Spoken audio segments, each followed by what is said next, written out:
Welcome to Newton classes by Abhishek sir. आप सभी विद्यार्थियों को Newton classes by Abhishek sir में स्वागत करता हूं। मैं अभिषेक मिश्रा और मेरी इस क्लास में तो प्यारे बच्चों, जैसे कि आप लोगों ने पिछले वीडियो में कक्षा 10 का पहला अध्याय वास्तविक संख्या का परिभाषा आप लोगों ने जाना था। क्या होती है वास्तविक संख्या, क्या होती है प्राकृत संख्या, क्या होती है पूर्ण संख्या, इस सब के बारे में आप लोगों ने जाना था।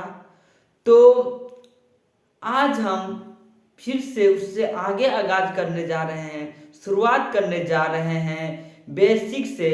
तो बेसिक में पहले आज हम लोग जानेंगे क्या होती है भाज्य संख्या, अभाज्य संख्या, उसके बाद आगे तो चलते हैं पहले अभाज्य संख्या से। इससे पहले आप लोग मेरे चैनल को सब्सक्राइब करें और पिछले वीडियो जो नहीं देखे थे वो देखें। अगर किसी को समझने में अगर मेरा वीडियो नहीं समझ पाते हैं तो कमेंट जरूर करें।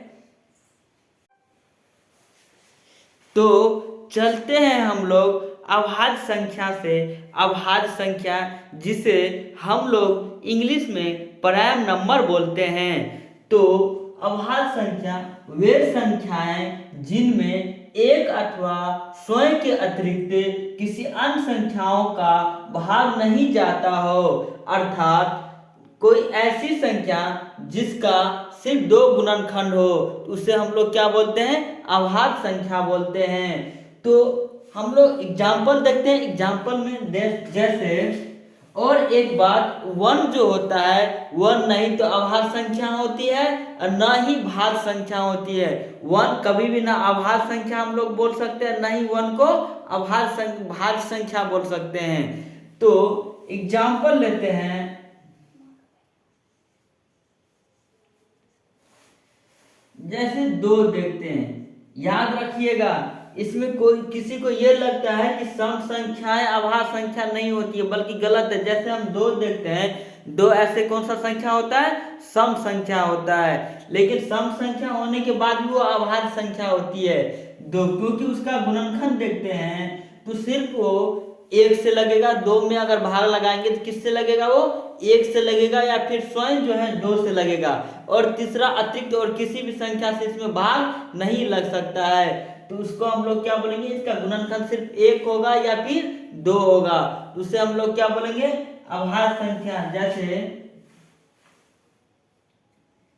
3 देखते हैं, ये भी 1 और 3 के अतिरिक्त और किसी भी संख्या से भाग नहीं लगेगा इसमें।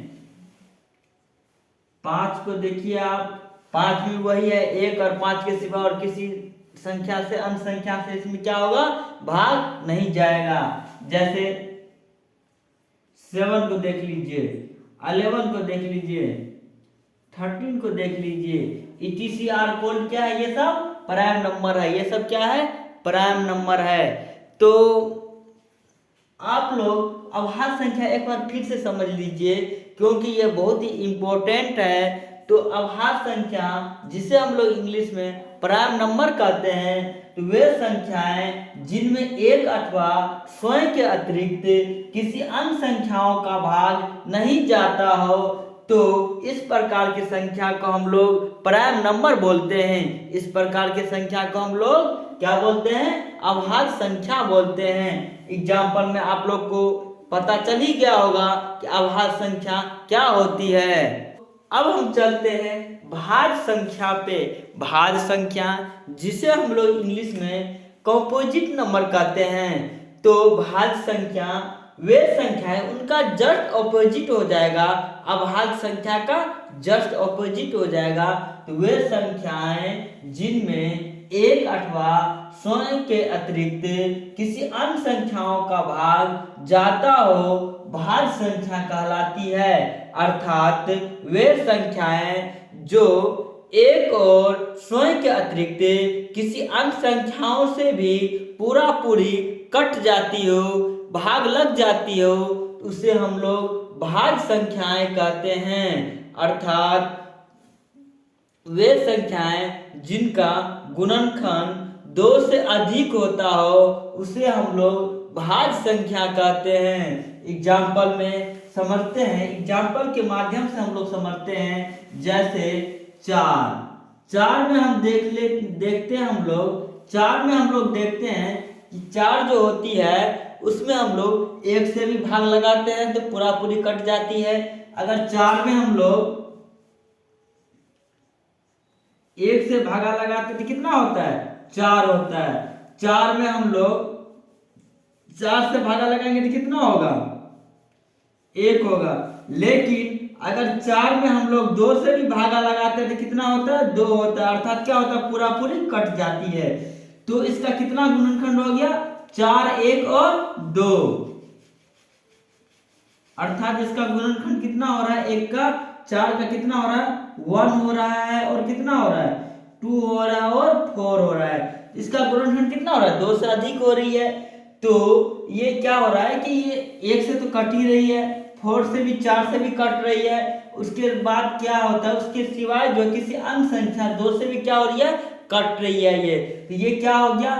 क्या हो गया? ये भाज्य संख्या हो गया। 4 के बाद हम लोग 6 देखते हैं जो कि 1 से भी कट रही है, 2 से भी कट रही है, 3 से भी कट रही है और साथ में 6 से भी कट रही है। 8 हम लोग देखते हैं, 10 देखते हैं,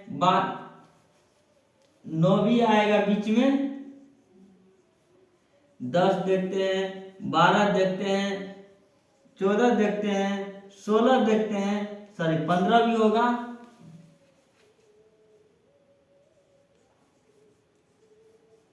ETC क्या हो गया? ETC are called composite number.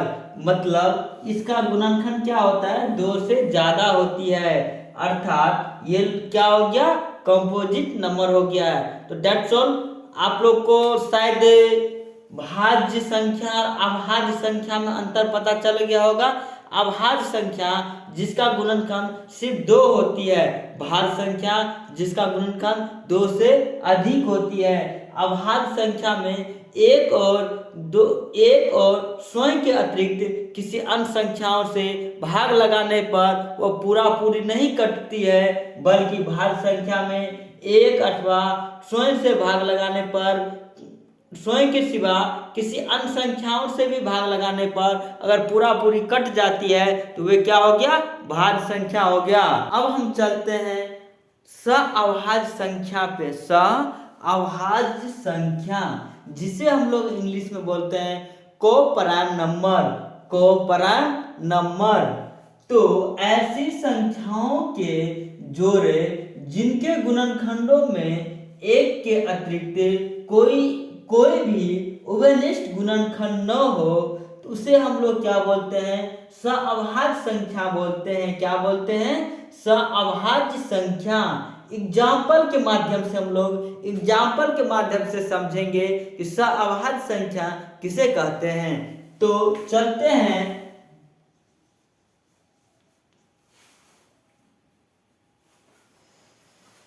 जैसे 2 और 3 का जोड़ा, क्योंकि ऐसी संख्याओं को जोड़े तो इसमें जोड़ा बोला जा रहा है, तो जोड़े निकाल के देखते हैं हम। तो देखते हैं 2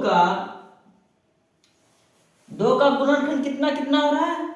1 हो रहा है और कितना हो रहा है? 3 भी हो रहा है। 2 का गुणनखंड क्या क्या हो रहा है? 1 हो रहा है और 3 हो रहा है, और 2 हो रहा है। और 3 का कितना हो रहा है? 1 हो रहा है और 3 हो रहा है। तो इसमें देखते हैं हम, ये जो जोड़ा है इसमें हम लोग देखते हैं कि उभयनिष्ठ मतलब कॉमन होता है। उभयनिष्ठ मतलब क्या होता है? कॉमन। तो दोनों में कॉमन क्या है? तो दोनों में कॉमन कितना? 1 है। दोनों में कॉमन कितना है? 1 है। 1 के सिवा और कोई है कॉमन? उभयनिष्ठ दोनों में क्या है? 1 के सिवा और क्या है? कोई भी नहीं है कॉमन। 1 के सिवा और क्या है? कोई भी नहीं है। तो इसे हम लोग क्या बोलेंगे? इस संख्या को हम लोग क्या बोलेंगे?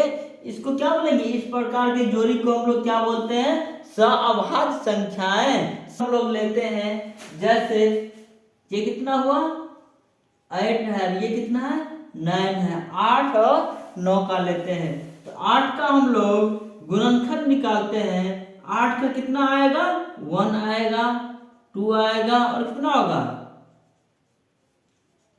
आएगा कि नहीं आएगा, आएगा।